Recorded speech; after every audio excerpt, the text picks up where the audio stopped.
Ah, Ça a un c'est petit écrit peu mouliné. You are in live. Ouais. You Ça are a un peu live. mouliné, donc on était un petit peu inquiets parce que ces derniers temps, on a quand même eu pas mal de petits inconvénients, on Voilà. va Alors dire. là, bonne nouvelle. Vous, peut-être pour ceux qui nous suivent souvent, vous reconnaissez le décor. On est à Paris, donc il y a du feu à fond, donc il y a du flux à fond. Donc, alors, on va être responsable. On assume le fait que parfois on n'a pas de flux, on a du flux. C'est pas toujours égal. Donc, est-ce que nous sommes à 100% responsables dans la vie? Qu'est-ce que vous en pensez? Donc bon, déjà, Bon, dites-nous vous un petit nous entendez, peu vous nous si voyez? vous nous entendez, si vous nous voyez, si vous nous Ah, c'est voyez. pas? Redescendant, c'est tout en haut. Ah, d'accord. Voilà, ça doit être là. Ah, mais t'as pas rafraîchi. Alors, attendez, un petit problème. On n'a pas de problème technique, mais Vérifie juste. on, on rafraîchit juste la page. Voilà. Ça va venir, on rafraîchit la page en attendant que vous arriviez. Écrivez-nous un petit peu ce que vous pensez que c'est, vous, la responsabilité. Donc, voilà. J'ai l'écran. Voilà. Voilà. On est 7 là en direct, donc allez-y. Salut Chris, tout est ok, ça marche, super. Dites-nous un petit peu si vous avez passé un bon week-end, si vous étiez dans un endroit où le soleil brillait. Nous, on est revenu de Bretagne, donc on a traversé plein de temps différents, Oui. plein De ciel de différent. ciels différents. On a pique-niqué, c'était extraordinaire alors qu'il pleuvait et qu'il faisait froid. Voilà, donc mais on est C'est arrivé à bon port. C'est l'automne. l'automne, voilà. Donc on espère aussi que Voilà. vous avez eu le temps d'aller regarder la toute nouvelle vidéo de Sandra. Qu'on a pris beaucoup de plaisir à filmer dans un cadre Assez exceptionnel, magnifique, ouais. assez magnifique. Et on espère que ça va vous servir à bien aborder l'hiver qui approche, juste en faisant une petite parenthèse, dans 17 jours maintenant. Même, ouais, À peine. Oui. 16, 17 Ouais. jours maintenant, puisque depuis c'est écoulé 2 jours, 16 jours. Quand on parle de l'hiver, on est Voilà. encore en saison chinoise. En saison chinoise, évidemment. Alors, responsable, qu'est-ce que vous en pensez? Nous, on a cherché un petit peu. Ouais. On a trouvé des choses. Donc, la première chose, on va vous citer quelques affirmations comme ça, et puis vous nous direz ce que vous pensez vous être la définition du responsable. Donc, d'abord, bonsoir Fabienne, bonsoir Manuel, bonsoir Sabine, bonsoir Chamina, bonsoir Chris. Dites-nous un petit peu vous, d'après vous, être responsable, c'est quoi? Donc moi, je vais vous donner la première définition, c'est assumer ses actes. Ouais. Ou alors rendre compte, en fait, devant quelqu'un de ses actes. Rendre compte devant quelqu'un Ouais. de ses actes. C'est assumer ses choix et ses décisions. Et c'est aussi qui se charge. Alors qu'est-ce que j'ai marqué moi? Qui a la charge d'une fonction. Quelqu'un donc qui est responsable de, je sais pas, du ravitaillement, n'importe quoi, peu importe. Et on a aussi trouvé qui est l'auteur ou le coupable de quelque chose et donc doit en supporter les conséquences. Il arrive qu'il y ait la notion de culpabilité, effectivement, dans la responsabilité. Ouais. Et puis on a aussi trouvé qui est quelqu'un qui est sérieux, qui ne fait pas les choses à la légère, donc qui est responsable. Une attitude responsable. Voilà. Et puis le dernier, l'origine d'un mal, un virus qui est responsable. Donc c'est aussi voilà, il y a différentes en fait facettes Oui. de ce mot responsable qui sont assez intéressantes parce qu'effectivement je trouve que ça ouvre pas mal le débat là-dessus. Et la question c'était est-ce qu'on est responsable à 100% de nos choix dans notre vie? Donc on a Jean, je crois, qui nous a mis une petite Ouais. Jean Nadeau qui sera pas parmi nous en direct, enfin en direct, je veux dire à écouter en direct, mais qui a mis une petite remarque. Donc on va vous la lire tout de suite et puis vous nous direz ce que vous en pensez. Alors, il a dit, Jean, il nous dit 100%, je crois pas. Je hais les exhaustivités. Il y aura toujours des exceptions. Mais plus souvent qu'autrement, oui, nous sommes responsables de nos choix et des conséquences de nos choix. Parfois, de mauvais choix nous mèneront au bon endroit et d'autres fois, de bons choix nous mèneront au mauvais endroit. Mais nous en serons presque toujours responsables. Voilà. Sachant que en Merci termes, Jean pour ce commentaire parce qu'effectivement c'est assez intéressant. donc on a commencé à répondre dessous. Ça c'est sous l'annonce du live, donc vous pouvez pas le retrouver ce commentaire en direct ici. Vous pouvez le retrouver sous l'annonce du live. Alors quand il dit effectivement bon choix ou mauvais choix, évidemment sur le moment, on ne sait absolument pas si un choix sera le bon ou sera le mauvais en termes de résultats. On le sait au fond de nous parce que c'est notre choix. Donc à partir de ce moment-là, du moment que c'est notre choix, c'est le bon choix. Ce qu'on ne sait pas, c'est si le résultat sera positif ou négatif. Ça, on ne le sait pas. Mais que c'est le bon choix, oui, puisque c'est le nôtre. Donc, vous voyez. Alors, oui, enfin, si le résultat sera positif ou négatif, ça dépend. Enfin, c'est pareil, on peut aller très très loin dans cette discussion parce que positif, négatif, pourquoi, pour qui, en fait. À partir du moment pour soi, je parle ouais, pour mais soi. Je veux dire, à partir du moment où on fait un choix, on se dit qu'il est bon pour nous. Oui, oui, au départ, mais on ne sait pas quel sera le résultat. Ouais, on ne sait pas quel sera le résultat. Après, il y a une histoire de. Si on prend un exemple concret, ouais. On a fait une proposition pour une maison. Oui. Ok. Ouais. Quand on l'a fait, on a pensé que le choix était bon. Oui. On est d'accord jusque-là, toujours. Est-ce qu'il était vraiment bon au final? Oui. Alors vas-y, j'écoute. Oui, parce que il nous a permis de déterminer quel était réellement notre projet de vie, que ce n'était pas celui-là, de mettre réellement le doigt sur notre projet de vie, de réellement mettre le doigt sur le périmètre. Il nous a permis à ouvrir les yeux sur le périmètre sur lequel on était prêt à accepter d'aller trouver une maison, qui n'était pas du tout celui-là au départ. Oui. Donc je dirais que pour moi, ce choix, il a été bon à un moment donné parce qu'il nous a ouvert d'autres portes. Mais là, tu es déjà dans l'apprentissage après, mais sur le moment, quand on s'est aperçu que c'était pas ça qu'on voulait, le choix était mauvais. Après, effectivement, une fois qu'on a dit non, finalement, on prend pas cette maison. Alors oui, là, on a réfléchi puis on a dit, bah oui, mais finalement, ce que ça nous a permis de voir qu'on était capable d'aller plus loin que 45 minutes de Bayonne et de Biarritz. Mais sur le moment, quand on a dit, on va annuler la proposition, on considérait que le choix était mauvais. Donc, vous voyez, c'est hyper compliqué de décider qu'un choix est bon, mauvais, et surtout, ce qui est important, c'est finalement de l'assumer quoi qu'il arrive, et de prendre la responsabilité de ce choix qu'on a fait. Parce que en fait, c'est justement cette histoire, cette notion de ne pas, pour moi, cette notion de responsabilité dans nos choix, elle va à l'encontre de plutôt dire je subis mon destin en fait, c'est comme ça, c'est la fatalité, et puis je m'assois, puis j'attends que ça passe. Non, on a une faible portion, me dirait Serge, mais quand même, mon ami Serge, mais quand même une petite portion de libre arbitre dans notre vie, et il faut l'exploiter. On est responsable de nos choix. Finalement, toutes nos pensées, toutes nos actes, etc., vont déterminer nos choix et nos actions. C'est vrai. Et ce qui va se passer. Donc, on est, pas pour moi, mais après, encore une fois, c'est mon avis, on est responsable. Et alors après, je suis allée voir différentes choses qui m'ont interpellée, entre autres un article qui était assez intéressant sur ce parallèle entre la responsabilité et le subir son destin. Et il parlait de la notion de conscience, c'est-à-dire que, par exemple, je sais pas, un crime passionnel.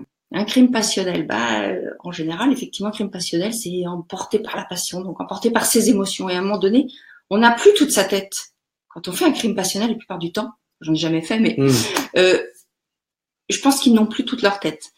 Ils sont pas au moment de l'acte, ils ne sont pas conscients de ce qu'ils font.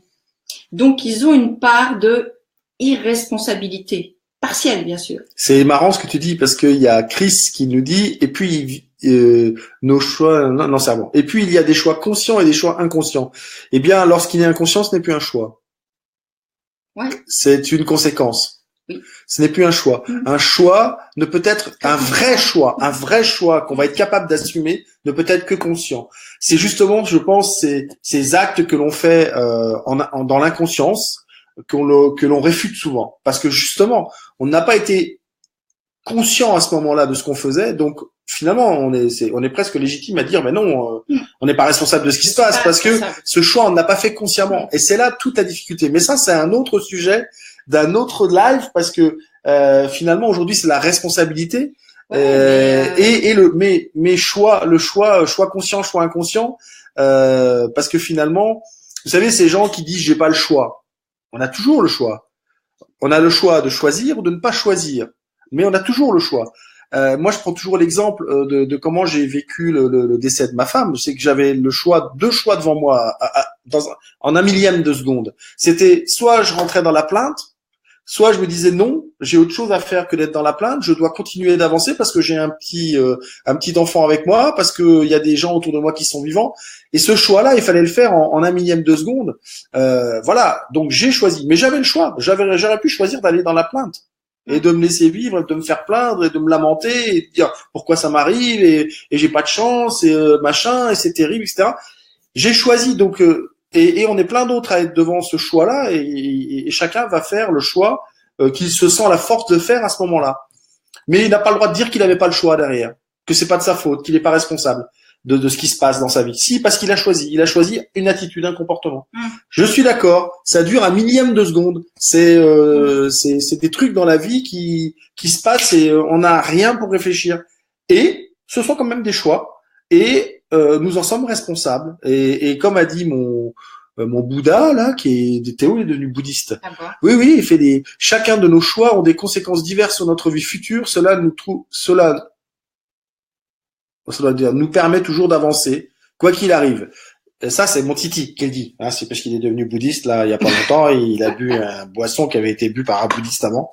Donc effectivement, c'est effectivement très vrai. C'est que tous nos choix vont de toute façon construire notre présent et en partie notre, je dirais, futur proche. Ouais. Et on est responsable de ce futur proche. Et c'est ce futur proche qu'on peut modifier finalement pour que le futur un peu plus loin corresponde plus à ce qu'on attend. Ouais, et il y a toujours j'entends tout à fait ce que tu dis, et j'ai envie de revenir en fait sur cette notion d'irresponsabilité partielle parfois, parce que quand je revois un peu ce que disait Jean Nadeau, il y a effectivement, à un moment donné, quand il parle de on ne l'est pas à 100%, il y a cette notion de conscience sur laquelle je reviens. C'est-à-dire que par exemple, si tu prends deux gamins de 15 ans, un qui vit dans une cité, qui est né dans une cité, qui a été élevé dans une cité, sa famille n'a pas de moyens, finalement il est habitué à ça. Et ben qu'est-ce qui se passe? Il a de la délinquance, etc. autour de lui. Donc il fait partie aussi il y a la bande dans la cité. Donc si on commence à s'intéresser au regard d'autrui, il veut faire partie de cette bande et ainsi de suite. Donc pour lui, on va dire tout ce qui se passe dans cette cité, cette délinquance, c'est la vie quotidienne, c'est normal. Donc pour lui finalement de commettre, je sais pas, un vol, un truc comme ça,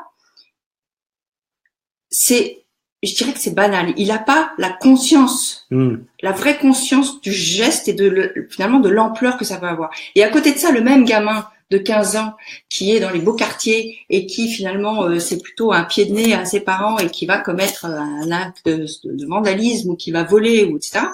Il est tout à fait conscient de ce qu'il fait. Donc, ça, je trouve que c'est vachement important parce que ça donne vraiment cette notion de la responsabilité n'est pas la même si on l'est toujours, à un moment donné, les deux gamins sont responsables de leurs actes, mais il y a effectivement sous-jacent cette notion de conscience qui fait que on peut peut-être dire à un moment donné que, ouais, mais pas à 100%. Ouais, disons que ce qui est différent, c'est pas la responsabilité, c'est ce qui a induit les choix. C'est ce qui a induit les comportements, c'est ce qui a induit les choix. C'est là où effectivement il va y avoir. Et finalement, qu'est-ce qu'on va faire? On va minimiser l'action du gamin qui sort du confort parce qu'on va dire c'est pour attirer le regard de ses parents ou c'est pour attirer l'attention sur lui, c'est parce que machin. Alors que finalement le gamin de la cité, on va l'enfoncer encore plus, on va dire que c'est parce qu'il est de la cité et que c'est normal quand on est une cité, on est délinquant, etc. Donc après ça, c'est l'histoire personnelle qui va nous amener des explications différentes. Il y avait deux trois trucs qui étaient intéressants. Il y a Manuel qui nous a dit que la responsabilité, si je me trompe pas, le choix. Donc responsable, c'est assumer ses choix. Et Manuel nous a dit un truc. Nos choix, ils viennent du cœur ou du mental. Viennent-ils du cœur ou du mental? C'est une bonne question. Finalement, j'ai envie de te dire que tu fais face à une situation et tu éprouves des ressentis. Donc émotionnellement, tu éprouves des ressentis, tu ressens les choses et tu vas faire des choix. Alors, il va peut-être y avoir le choix spontané et intuitif qui va peut-être être plus le choix du cœur et le choix peut-être plus stratégique ou plus rationnel qui va être effectivement le choix du mental. Et ça devient stratégique et rationnel quand le mental finalement intervient sur... Je vais reprendre le même exemple que tout à l'heure. Quand on a visité cette maison vers Peyrehorade, qui était plus dans le sud des Landes, j'ai vu Sandra qui était émerveillée devant la maison. Elle avait des yeux grands comme ça. Elle regardait, elle était là, elle était bien, il y avait une rivière à côté et tout.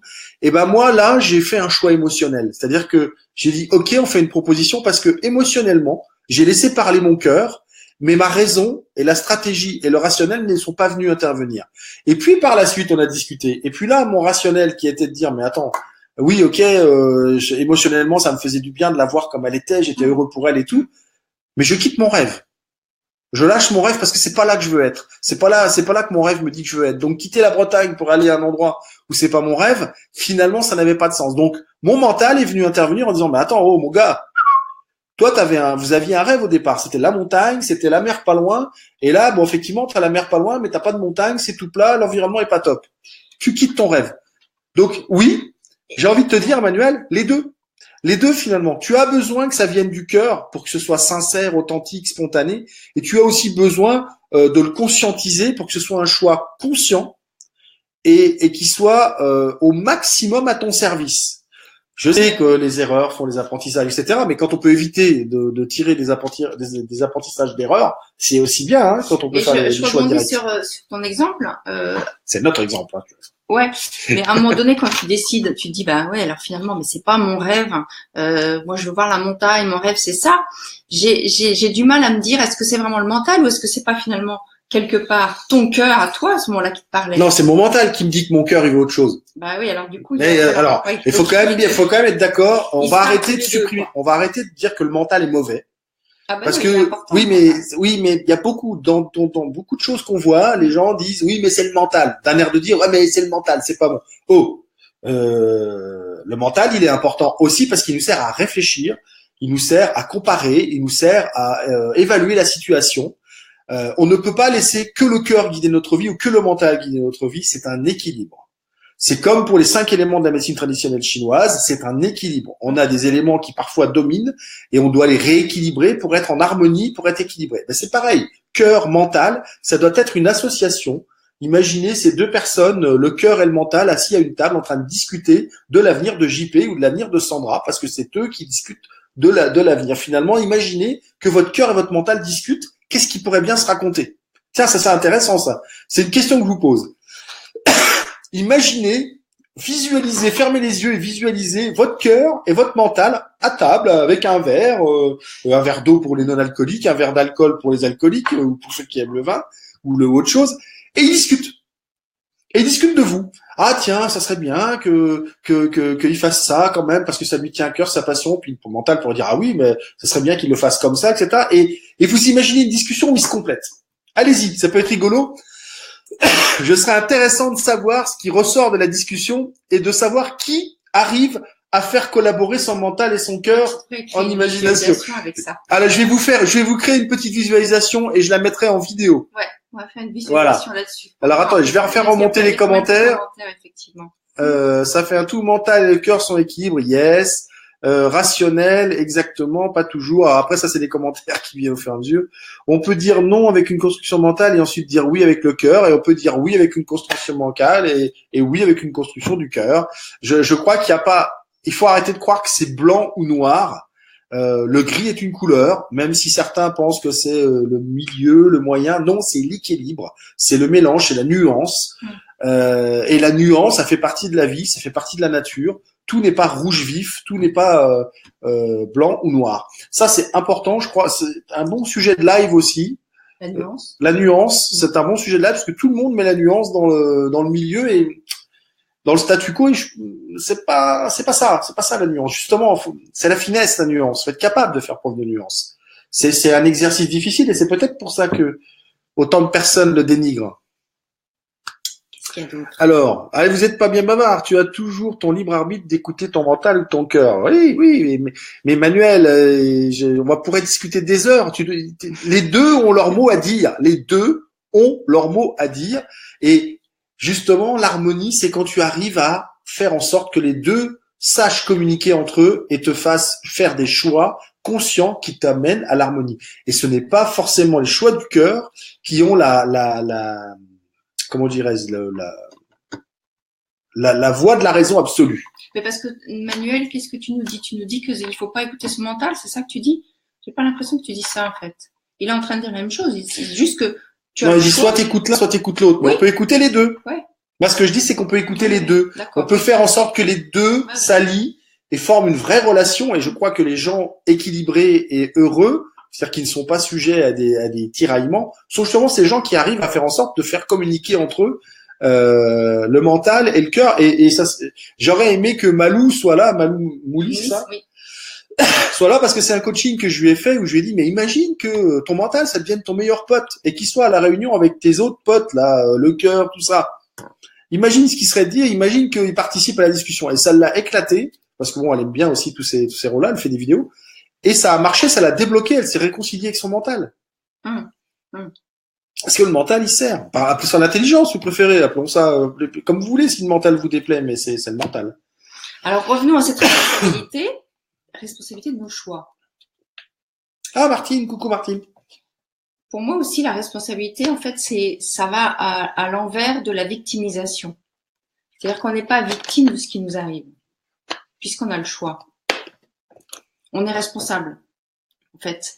Parce que c'est un peu trop facile de mettre toujours ça dans les mains de quelqu'un d'autre. Mm-hmm.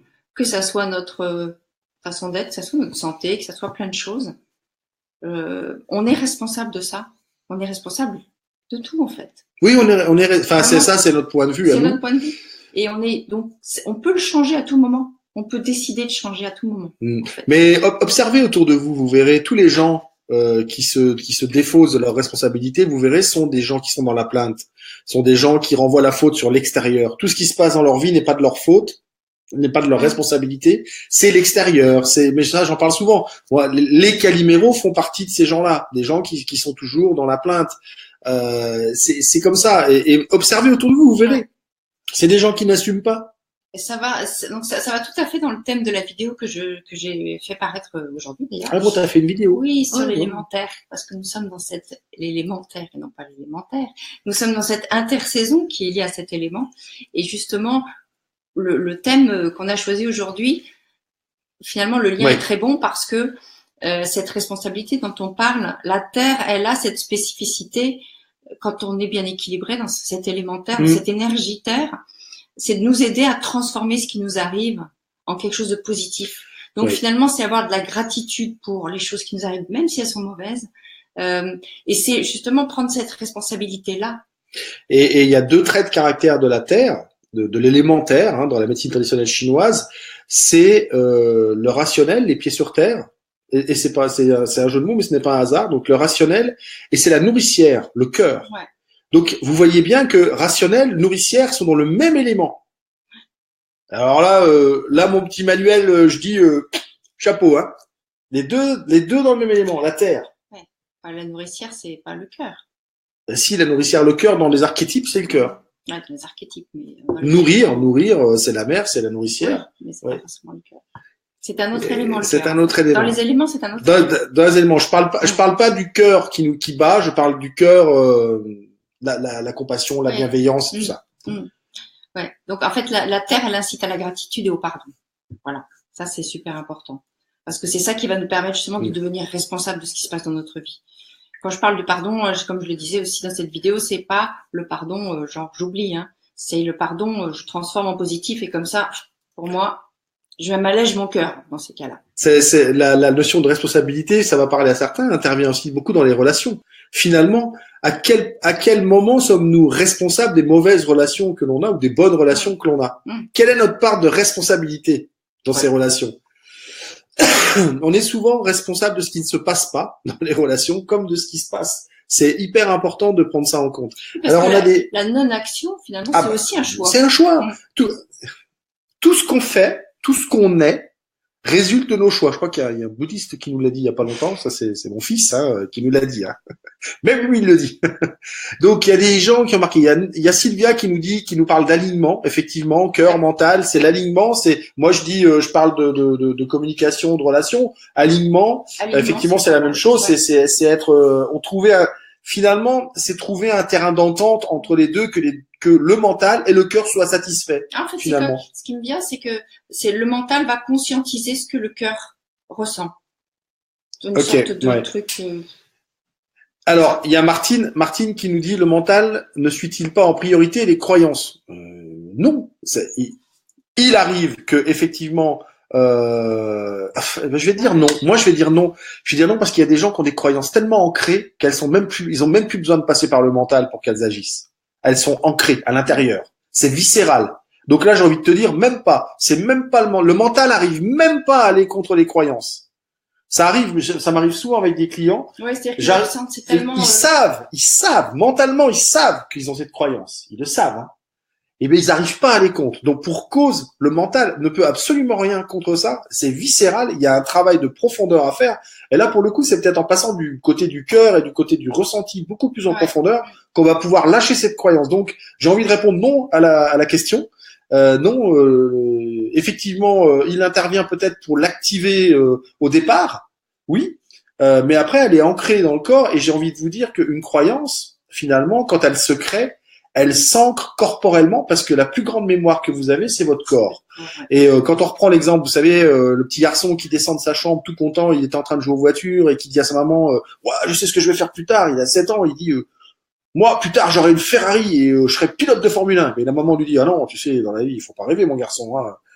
Et il faut travailler et tout avant. Et paf, elle casse le rêve. Et là, le corps du gamin, il ancre. Il entend la parole, hein, mais il ancre immédiatement dans le corps. Et finalement, après, chaque fois qu'on lui parle de rêve, c'est le corps qui revient, c'est pas le mental. Donc, voilà, pour répondre à la question de merci Martine pour cette magnifique question.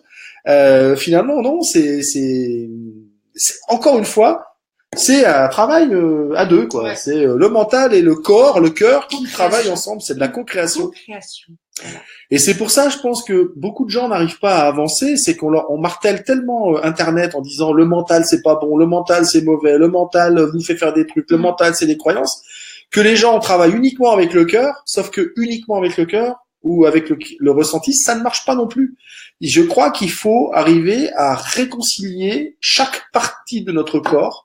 Ouais, parce que chaque partie de notre corps a droit à l'existence. Ouais. Chaque partie de notre corps. Imaginez qu'on vous coupe un bras, on vous enlève une partie de votre corps. Ben, quand vous voulez enlever votre mental, c'est comme vous coupez un bras. Vous coupez une main, vous vous enlevez une partie de vous. Et on peut pas vivre avec une partie en moins, en tout cas, difficilement. Donc, c'est aller à la réconciliation avec votre mental et votre cœur. Et je vais vous créer une visualisation où vous allez faire discuter votre cœur et votre mental ensemble. Je vous jure, je vous la fais pour la semaine prochaine. Vous avez cette visualisation, ce sera contenu gratuit, une vidéo mise sur Facebook. Donc, je m'excuse, hein, je m'emballe. Aligné, c'est là, il y a des choses que ni le mental ni le cœur choisit comme des problèmes de santé. On va pas rentrer dedans, mais là encore. C'est un vrai débat. C'est un vrai débat. C'est un vrai débat. Parce que le corps est quand même on va dire un messager extraordinaire de ce qui se passe là. Donc voilà, il envoie des signaux pour faire comprendre des choses. On avait quelqu'un au téléphone, peut-être qui est parmi nous d'ailleurs. Quelqu'un au téléphone là, il y a 2 heures, qui a des problèmes de spondylarthrite, et on s'est aperçu que c'était un dysfonctionnement de l'intestin grêle et de je sais plus quoi. C'était quoi l'autre? Et que c'était lié finalement, son problème physique était lié à la situation dans laquelle elle était, où elle n'arrivait pas à faire du tri et à se débarrasser des choses qui étaient nocives pour elle. Donc à faire preuve de discernement. Donc je crois que c'est Chamina. Chamina, c'est un grand débat. Peut-être qu'on va se pencher là-dessus et on vous fera un webinaire plutôt qu'un live, parce que là, on vous montrera des choses. Ouais. Et c'est vachement important, Chamina, parce que on reste dans le même thème de responsabilité, en fait. Et justement, ça, c'est vraiment mon grand dada, ça, c'est de vous montrer que vous êtes responsable de vous.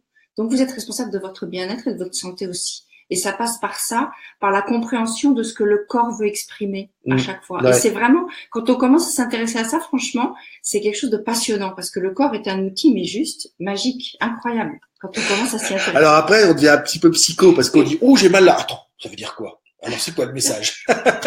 et vraiment, là en ce moment, par exemple, ma collègue de droite, là, elle est bloquée au niveau bas du dos. Au lombaire. Au lombaire. C'est la résistance au changement. Et ça change, je peux vous dire. Quand ça change, ça change. On dit à personne, résiste au changement. Donc, vous voyez, Tout a une signification. Tout a une signification. Après, il faut pas non plus psychoter avec ça, mais c'est important d'aller chercher. Conscient. Ouais. Voilà, c'est. Alors, on continue. Ah, Jean Nadeau, mon ami Jean, comment vas-tu? Coucou. J'espère, Jean, qu'on va pouvoir passer par Québec, là, quand on vient pour te claquer une bise. En admettant que tu sois là, parce que tu as un emploi du temps de ministre, alors, et on te revient pour te dire quand est-ce qu'on est sur le Québec. Ah, sur le Québec, on sait. À Québec. Oui, mais voilà, à Québec. Alors, dis-moi où tu vas mal, je vous dirai pourquoi. Oui, Marie, c'est vrai, c'est un. Alors, il n'y a pas que c'est un bon ouvrage. Qui est très connu. Ouais, il y a un bon ouvrage. De Bible. Et on a eu pas mal de discussions avec des spécialistes et bon, il y a des. Tout, mais il est très bien. Il est très bien. C'est pour aborder ça, je dirais que pour s'initier à ça, c'est une bonne première lecture. C'est une bonne première lecture pour s'initier un petit peu effectivement au langage du corps, au sens ce que le corps a à nous dire, pas le langage du corps, langage non verbal. Hein, je parle de ce que le corps a à nous dire, c'est un bon début. Ouais. Alors, dites-nous un petit peu, là on arrive à la fin, est-ce que pour vous la responsabilité c'est un peu plus clair? Est-ce que vous êtes d'accord avec ce qu'on vous a dit? Est-ce que coucou Najat, j'avais pas vu qu'il y ait Najat. Est-ce que courage pour ton dos, Sandra. Ah, salut ma Pauline.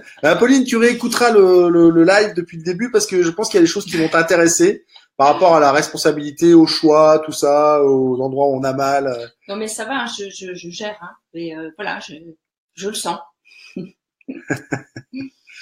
Alors, écoutez, on vous redit que on est en train de fignoler notre site internet, on est en train de fignoler notre blog. Il va y avoir des articles intéressants justement sur les 5 éléments, sur ce que le corps a à nous dire, comment vous allez pouvoir prendre soin de votre bien-être et de votre donc corporel et mental, parce que il faut aussi prendre soin de votre tête. C'est important de l'entretenir parce que parfois, si le mental vous sollicite beaucoup, c'est peut-être parce que justement vous ne lui apportez rien.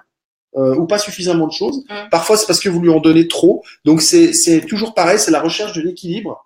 C'est aller vers plus d'équilibre, plus d'harmonie, en essayant justement de nourrir tout le monde correctement. Donc, même nourrir notre corps aussi correctement, ce qu'on essaye de faire, ce que j'essaye de faire.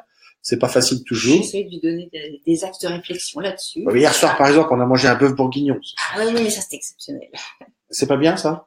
Si. Que vous en pensez, c'est pas bien un bœuf bourguignon fait maison? Parce que moi j'ai trouvé que c'était pas mal. Parce que les taoïstes, en fait, dans leur diététique, ils boivent du vin, mais un verre de vin rouge par jour. Mais je bois moins que ça, moi. J'en bois beaucoup moins que ça, je suis en retard. Super. Les tanins du vin sont excellents. Alors les amis, écoutez, nous on vous dit à bientôt. N'oubliez pas que vous pouvez revoir toutes nos vidéos, la barre latérale sur Facebook. Vous pouvez aussi nous retrouver sur YouTube. Il suffit de cliquer sur le lien pareil qui est dans la barre latérale, le petit truc YouTube. Et puis, vous avez, n'oubliez pas, le passeport. Pour ceux qui n'ont pas encore téléchargé, le passeport sublime, c'est un petit passeport qui vous permet en 12 questions de faire un état de votre estime personnelle, là, maintenant. Et c'est des points qui sont essentiels à travailler. C'est quand même des points qui sont extraits d'une formation qui dure 5 fois 3 jours. On extrait les meilleurs points de réflexion. Kelly peut en attester, elle a fait cette formation. Les meilleurs points de réflexion pour pouvoir booster son estime, pour pouvoir savoir où on est dans son estime personnelle. Donc c'est gratuit. Le lien est au-dessus. Vous cliquez, vous mettez votre nom, votre mail si c'est pas encore fait. Vous allez recevoir le passeport. En plus, on va rajouter de nouvelles vidéos bientôt pour l'améliorer. Et moi, puis, je vous prépare aussi un petit cadeau. Et on vous prépare un petit cadeau sur les éléments qui va être super sympa. Vous voyez plein de choses. On n'a pas le temps de s'ennuyer. Donc, passez un bon dimanche soir. On vous dit à dimanche prochain. À dimanche prochain. Et puis, prenez soin. Belle semaine à vous. Voilà, belle semaine à vous. Et préparez stylo, crayon et un coussin pour la visualisation que je vous prépare sur le dialogue entre votre cœur et votre mental. Voilà. Salut les amis. Merci. Au revoir. Bonne soirée.